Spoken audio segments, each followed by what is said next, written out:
Hele, Ilčo, tak šup, uděláme 2 účesy dneska. Hele, koukni na něj, jo. A hele, a že jí to ty sluší, a na druhou... Tak je to přerušte si to dáš, to bude dobrý, jo? Jsem to říkala. No, no, Takový rošťácký je to. No, mladistý, takový. no, že jo. Jo, to jste chtějte useknout hlavu. A jak to bylo?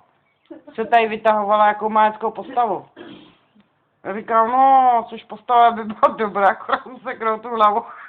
A dal tam jenom 18 nějakou. Mladšího. Něco mladšího a bylo by to super. Taková na mě růža. Tak já si přičnu a jdu. Ty taky žereš jak kyselina, ty vole. Co to dělá, ale povolili To už dopí, ne? To dovod vačel, teď tam. Teď půjdeš po chodbě s prázdnou flaškou, jo. Není prázdná právě.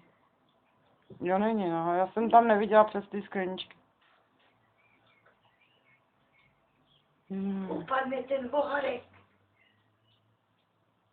Hmm. Jo, já tady mám vlastně ten lísteček, to štěstíčko. Já mám zabráskačku, kdyby holci přišli a... Nepřijde, Já tam nechodí. bych taky chtěla vědět. Že jakou mám A šanci. co, jakou šanci? Ona mě natáčí. No, mně to Já nefunguje. mám šanci.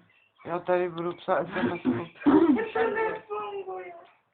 Že je nějaká divná, vej. Ty je úplně prázdný. Ty se s tím hraješ furt, ty vole, jak... Já se to snažím Ale holky by pozvat. mohly být vzhůru, viď? Teda by Už by mohli být zhůru. Jo, tak to o půlnoci by mohli. Takže bych tam mohla dojít, ať by to přeložil.